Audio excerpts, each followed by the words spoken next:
अस्सलाम वालेकुम लिब्राज, मैं हारिस अज़मी प्रोफेशनल एस्ट्रोलॉजर आपकी खिदमत में हाज़िर हूँ इस हफ्ते की एस्ट्रोलॉजिकल कैलकुलेशंस लेकर। बहुत बड़ा हफ्ता है लिब्राज आपके लिए। ये हफ्ता 18 अक्टूबर से शुरू होगा, 24 अक्टूबर तक चलेगा। हफ्ते में एक बड़ी तब्दीली है और बहुत अहम है और आपके लिए तो खुसूसी अहमियत रखती है।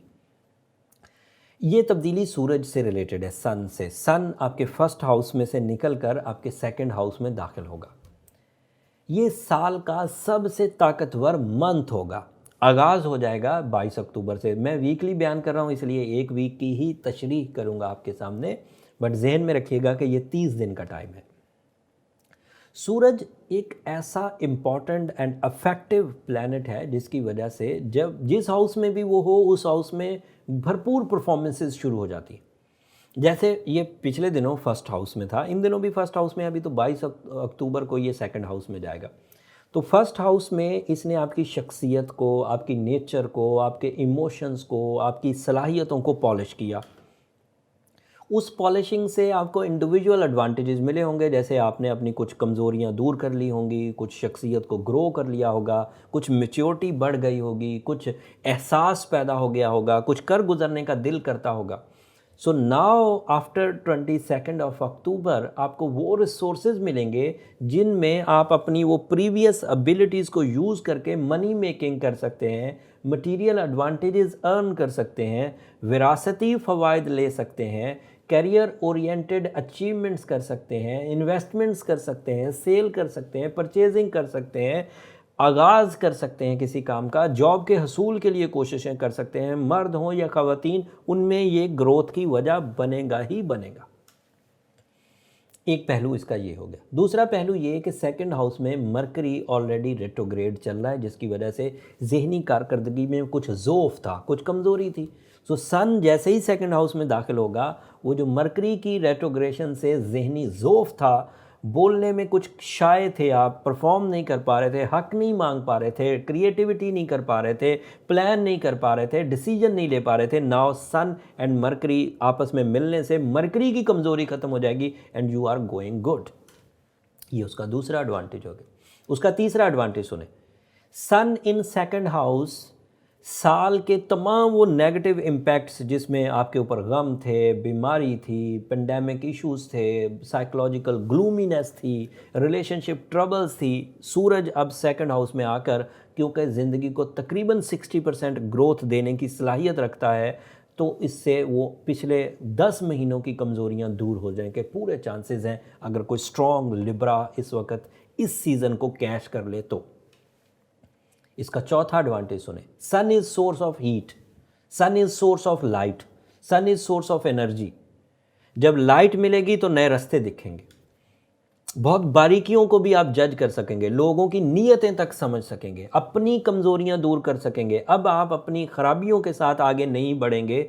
अगर आप एक प्योर लिब्रा हैं, अगर आप अपने साथ सिंसेर हैं, अपने साथ सिंसेर हैं, तो आगे बढ़ने के चांसेस हैं and you become a dominating personality. तमाम अपने डिपेंडेंट्स के लिए आप एक नमूना, एक मॉडल बनकर परफॉर्म कर सकते हैं। सन सेकंड हाउस में हो तो बॉसेस के साथ ताल्लुकात बहुत अच्छे हो जाते हैं। ऐसा मैं 17 दफ़ा देख चुका हूँ लिब्रास के लिए। हर साल जब सूरज सेकंड हाउस में से गुजरता है, मैं इसे ऑब्ज़र्व करता हूँ और मुझे 17 साल हो गए इस कैरियर को परफॉर्म करते हुए। मैंने इसे अपने कैरियर में 17 दफ़ा देखा।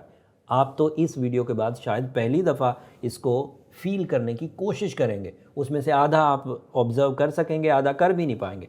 मैं इसको 17 साल से देखता आ रहा हूँ, मर्दों के लिए, ख़वातीन के लिए। सो मेरी बातों को अहमियत दीजिए और इसको ज़रूर समझिए। This is the right time for investments and Libra के लिए इस वक्त की इन्वेस्टमेंट्स बेहतरीन रिवॉर्ड्स देगी। जिस भी फील्ड से आप रिलेटेड है, जिस फील्ड का भी आपके पास तजर्बा है, उसे परफॉर्म करिए। जो कुछ भी करेंगे टाइम उसमें फसले बहार जैसा फेवर देगा, ख़ज़ा नहीं आएगी। उसके अलावा आपका सैटर्न एंड जुपिटर, ये दो लॉन्ग टर्म प्लैनेट हैं, अभी चौथे घर में है और इसकी वजह से, इन दोनों प्लैनेट्स के डायरेक्ट होने की वजह से अब आपकी कंफर्ट ऑफ लाइफ में भी ग्रोथ आ रही है। आप अपनी फैमिली के लिए, आप अपने लग्जरी साइड के लिए कुछ इंपॉर्टेंट डिसीजंस ले पाएंगे। वीनस आपका रूलिंग प्लैनेट अगले हफ्ते हाउस बदलेगा। इस वक्त तक तो नेगेटिव है, अगले हफ्ते वो क्या असर दिखाएगा वो एक सीक्रेट है, अगले हफ्ते तफसील बयान करूँगा। और वो आपकी ज़ात पर, आपके रिलेशंस पर, आपकी सिफ़ात पर, आपकी स्किल्स पर, आपके मूड्स पर, आपकी पब्लिक अपीयरेंस पर, आपकी नेचर पर उसका क्या इम्पैक्ट आएगा, तफसील अगले हफ्ते बयान करूँगा। वो अगले हफ्ते में एग्जिस्ट करता है। मरकरी की रेट्रोग्रेशन तो सन की वजह से रिकवर हो जाएगी। मार्स आपके साथ 7th हाउस में रेट्रोग्रेड है, उसकी वजह से ट्रैवल करना आपके लिए कुछ प्रॉब्लमेटिक हो सकता है। ट्रैवल करने के जो अपॉर्चुनिटीज़ हैं वो थोड़ी वेस्ट हो सकती हैं, लेकिन ऐसा मिड नवंबर तक चलेगा, तकरीबन 14 नवंबर तक। उसके बाद ये भी ठीक हो जाएगा। ये कुछ इन्फॉर्मेशन थी लिब्रा जो मैंने अपने टिपिकल अंदाज में आपके सामने रखी। उम्मीद है आप टाइम बिहेवियर को अच्छे अंदाज से समझे होंगे। मेरी रिसर्चेस से अगले 7 दिनों के फ़ैसले आप अच्छे अंदाज से ले सकेंगे और इस गोल्डन सीज़न को अपनी अचीवमेंट्स के लिए, अपनी शान व शौकत के लिए, अपनी रिपेयरिंग्स के लिए, अपने एजेंडाज़ को फुलफ़िल करने के लिए, अपने मिशन ऑफ लाइफ को फुलफ़िल करने के लिए इस्तेमाल करेंगे। चाहे आप मर्द हों या ख़वातीन, चाहे स्टूडेंट्स हों या बिजनेसमैन, ये सभी के लिए। क्योंकि वो कमेंट्स में ज़िक्र आता है कि आपने हमारे बारे में कुछ नहीं बताया। मैंने टाइम बिहेवियर बता दिया लिब्रास। टाइम बिहेवियर का मतलब है हर ही मर्द व ख़ातून पर, हर ही स्टूडेंट एंड बिजनेसमैन पर टाइम बिहेवियर ऐसा ही रहेगा। उसमें से आप अपने अपने मुतलका जो चीज़ें हैं वो ऑब्ज़र्व कर सकते हैं। बट वो अनफॉर्चुनेटली जब मैं किसी स्टूडेंट का नाम नहीं लेता तो मैसेज आते हैं कि आपने तालीमी सरगर्मियों का ज़िक्र नहीं किया। जब मैं कभी रिलेशंस का ज़िक्र नहीं करता तो वहाँ से मैसेजेस आ जाते हैं, कभी सेहत का ज़िक्र नहीं करता तो वो सब पर असर सन का काफ़ी पॉजिटिव रहेगा। बट इस एंगल पर मटेरियल एडवांटेजेस या जो कैरियर साइड के लोग हैं उन्हें ज़्यादा एडवांटेज होगा। बाकी चीज़ें उसी तरह परफॉर्म करती रहेंगी जिस तरह पिछले हफ्तों से करती आ रही हैं। इस मामले को थोड़ा समझ कर आप चलेंगे तो डिसीजंस ले पाएंगे। अब आखिर पर मेरी 2 दरख्वास्तें हमेशा की तरह। एक तो चैनल को ज़रूर सब्सक्राइब कर लीजिए। आपकी सब्सक्रिप्शन हमारी हौसला अफजाई की वजह बनती है लिब्रास। दूसरा, हमें अपनी दुआओं में ज़रूर याद रखिएगा। आपकी दुआएं हमारे लिए इस दुनिया और आखिरत का सबसे कीमती सरमाया है। जिन लिब्रास को अगले कुछ दिनों में कुछ बड़े बड़े डिसीजंस लेने हैं और वो चाहते हैं कि एक प्रोफेशनल ओपिनियन उन्हें मिले, उसके लिए ये नंबर नीचे चलते रहते हैं। आप इन पर रब्ता करके अपनी पर्सनल कैलकुलेशंस करवा सकते हैं। बट वो फ्री फोरम नहीं है Libras, as you know already. मैं कई वीडियोस में ये बात बोल चुका। अब अगले हफ्ते आपके रूलिंग प्लैनेट वीनस की रिपोर्ट लेकर आपकी खिदमत में हाजिर होऊंगा। तब तक के लिए इजाज़त दीजिए। अल्लाह ने के बाद।